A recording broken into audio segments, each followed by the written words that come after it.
You had just mentioned like the end of your competitive career, and we briefly touched on like how you started free riding surfing, and you got a long-lasting, relationship with one of the bigger labels. So if you just want to kind of talk a little bit about that. Yeah, I started surfing for Billabong when I was 15 or 16, so like a long time ago.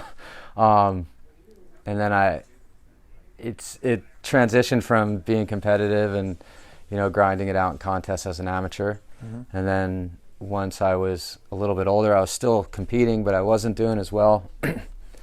And I started, working a lot with different photographers, and I just kept getting stuff published in magazines and just different media outlets. And that's kind of how I made my career. It was kind of the forefront of that movement of people transitioning from, a contest career as opposed to like a free surf career where you're just surfing and getting photos and how are you building those relationships with those photographers?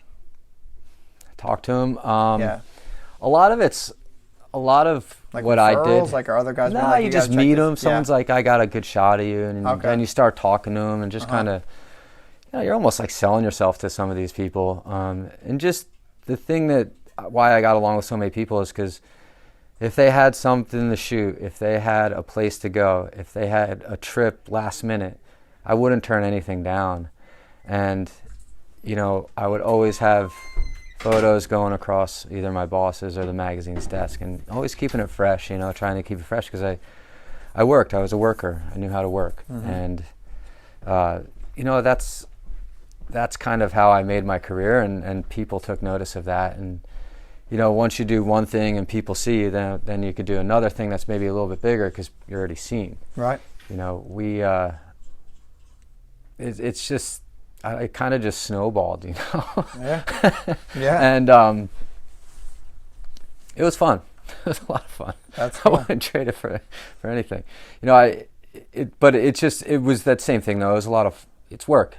I looked at it like a job where, a lot of times we'd go away and people would be partying, and I was like, no, man, I'm here to work. When I go home and see my friends, that's when it's time to relax. When I'm on the road, it's just, let's go, let's do this. Cool. What do we have to get done? And I wish I had the hindsight to actually, pay attention a little bit more in some of the countries that I was in and enjoy it. The cultures and stuff. As opposed to just being, all right, where's the waves? Let's do this. Right.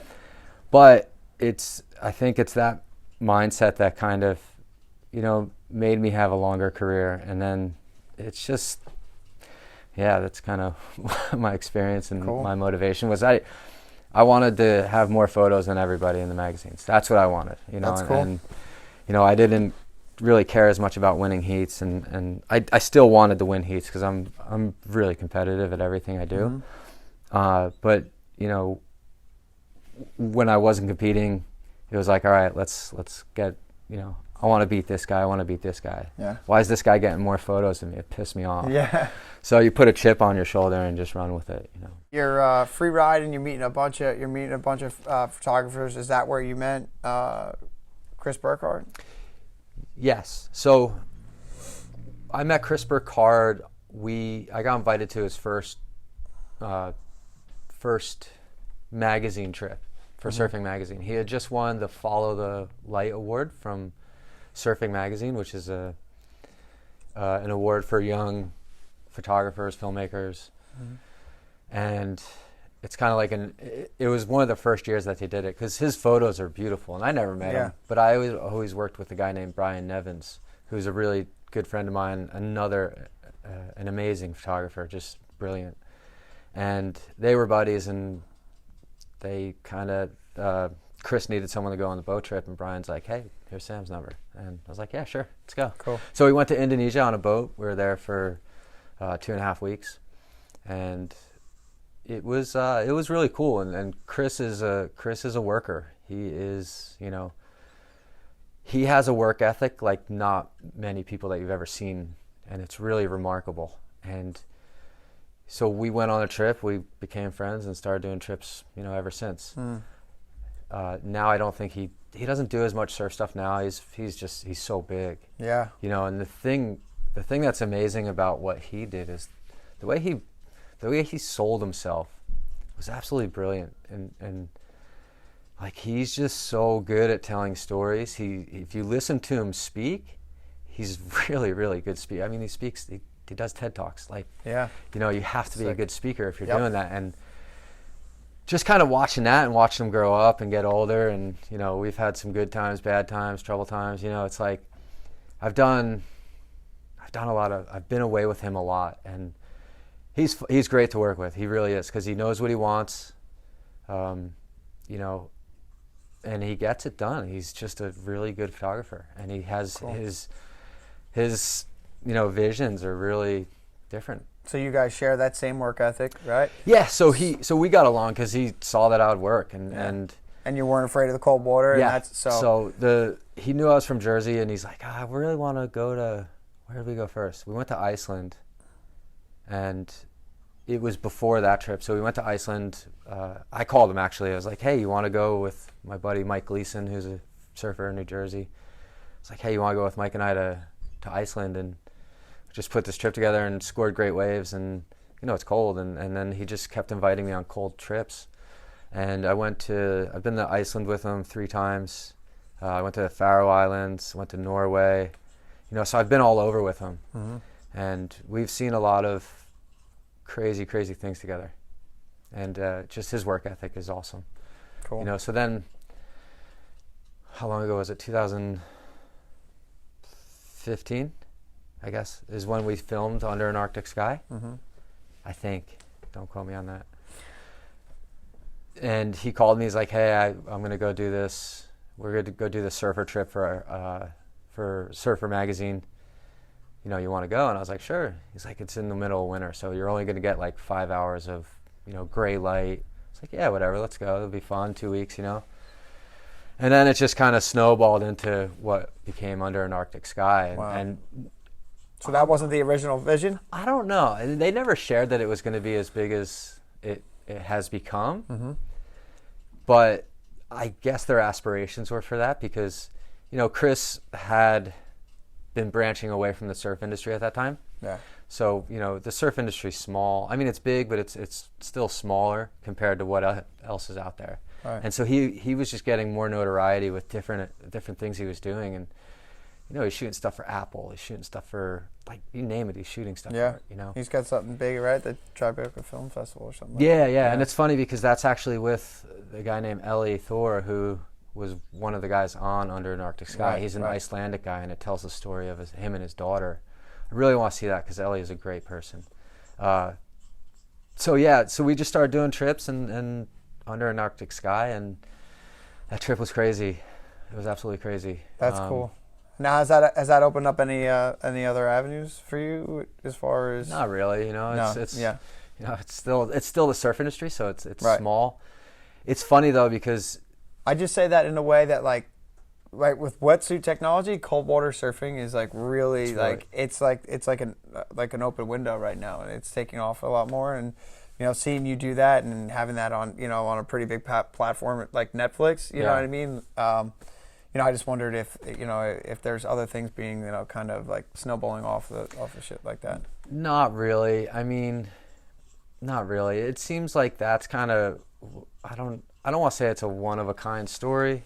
It's been, you know, people have done that story for years, undocumented. You know, Mm-hmm. We just documented it, and they did a brilliant job capturing it. And we also had, you know, crazy weather. Yeah. You know, we got crazy weather, crazy waves, and it was just, you know, it really was a wild trip. In when you look at it now, like some of the stuff we were doing was just so dumb. You know, you're just like, you don't think. Yeah. You know, you're just like, yeah, let's go. Mm-hmm. But there were some heated times in that where, you know, we didn't speak for, you know, a few days here and there. Seriously. You know, like, Very cool. just you're driving and there's like 1.5 feet of snow and there's 60-mile-an-hour winds, and you're just in a tin can, man, like just getting blown over. The driving was crazy. Locally, you've started your own surf school here in Spring Lake. Yes. Lavalette and Seaside Park, is it? Correct, yeah. Very cool. You want to tell us a little bit about that? So, opened the surf school. I'm terrible at remembering I believe it was 11 years ago. And we started off with one location, and then we just grew into 3. And it's awesome. It's really been a lot of fun. You know, it's obviously it's a business, so it went from a hobby, like a summertime kind of side job, to a full-time job, which is really cool. But you know, with that comes growing pains and learning. And you know, I never went to school, so I you know, the only way I really kind of knew how to run a business is by watching my parents and what they've done over their lives, you know, and just kind of learning, I guess, firsthand from them. But I didn't know what the hell I was doing, you know. It was just trial and error. Let's do this, and you know, the first 2 years it was just really winged. And then my wife came on board, and she really changed our whole business. And she really went from unstructured to super disciplined. So it was like super free flowing to like discipline, you know. And that's what we needed, though. And she was really good at what, you know, making it into a business. Cool. And the schools, it's so fun. You get to teach people about something you love, and you know, that's fun. That's fun. You know, sometimes teaching the same movements over and over, it does get a little bit redundant. But it's still, you know, when you get kids asking the right questions, and you could be having, you know, a bad day or something, and someone asks the right question, and it puts a smile on your face because they're thinking about, you know, what you're teaching them. It's not like they're just out there doing the motions. They're like, well, okay, what's next? I want to be here. I want to do something more. Like, why is the ocean doing this? You know, and there's just so many different variables with surfing and the ocean. Why'd that wave react like that? And this one's, you know, just different things. Why are these waves not the same? So there's just so many, you know, it's really just gratifying teaching kids or teaching adults or teaching anybody that wants to listen. Yeah. And I think that's huge in anything that anybody does, right? You're speaking to a crowd of people, you're working with a crowd of people, but you want like one to have that experience that you just were speaking about, you know, and then that one experience travels, hopefully, right? Hopefully. And that's what you hope. And now you have 3 different locations, or you know, 3 different camps, so like, you know, it's working, right? It's been good. It's it's fun. It's a lot of work. It's turned from, you know, a seasonal, you know, 6 months out of the year you're working to 12 months out of the year. You know, we do different retreats. We do different things in the winter just to get kids out in the water, so they're still surfing, and trying to teach them at the same time. You know, it's cool. I try to really impose work ethic on some of them, but you know, some kids get it, and some are opening their eyes to it. You know, but just try to, you know, same thing. Like I grew up from hard work, and that's what I try to instill on kids I teach is, you know, you're going to get there, but you got to put the time in. You know, you're seeing the highlights of your favorite surfer. You're not seeing the lowlights. You're seeing all the, you know, you can have 10 sessions compiled into one 1-minute clip. You know, guy has one good wave on each session. There's your 1-minute clip, you know. So you're trying to say that these guys are falling and failing a lot more than they're showing. Right. So there's just a lot to it. It's fun. It's great. Cool, man. And then we do a lot of special events too with people with special needs and disabilities. Right. We do 3 events a year. One's called Waves of Impact. One's called the Mattia Foundation, and the other one is a Walk on Water.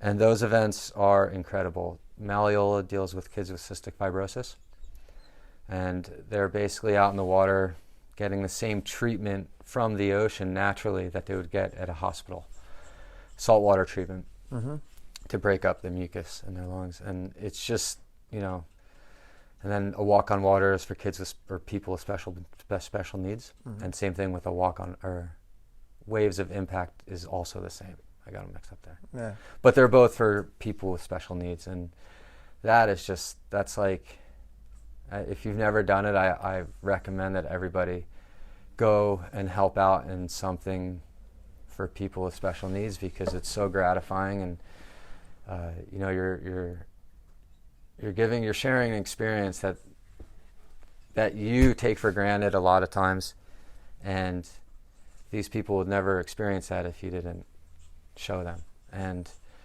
just seeing relief on kids' face or the parents' face or the smiles or the laughs, you know, tears, smile, everything. You get every sensation. All those you know, emotions, there's so many emotions because sometimes you have kids that don't want to go in the ocean and are fighting and kicking and scratching. And the second you get them out, it's like silence. They're just calm and relaxed. Wow. And it's really awesome. It's, you know, just to be able to be fortunate enough to provide people with that experience is really awesome. Makes it all It really worth it. is. It does. It's so humbling. It's so humbling. Wow. It really is. And like I said, if you guys ever get the opportunity, check them out. Yeah. Now, is that something that that you look to do, like your own little foundation in the future, or is this is something that you've been involved with for so long with these other these other programs? Or where do you look to go with the surf school, like, you know, in the I future? don't know. We're just right now we're just trying to keep our head above water. Okay. You know, with as far as the special or the events that we do, we're thinking about doing more of them. It's just which ones do you target? Which ones, you know, a lot of it too is finding the ones that resonate with you. Mm-hmm. And so we're just kind of looking for the right outlets for that. Right. Very cool. You know, but we have 3 planned this year, and then we'll probably we tried doing one more last year, but it didn't work out. And then you never know. We're always open to different things, but it really has to resonate with us in order to take it on, to be honest with you. Yeah, know, 'cause it's just... Yeah, if you find passion there, you'll be able to put passion there. Yeah. You know what I mean? Yes. That's so cool. It's awesome, though. It's the best part of this whole thing. Cool, man. Well, listen, man, it was it's great sitting down talking with you, and we wish you nothing but success and everything that you do, man. Thank you so much. Cheers, man. Thanks for having me. Yeah, man. Right on. Cheers. I'm gonna say maybe a little Corona pound in there. Yeah, we'll do that.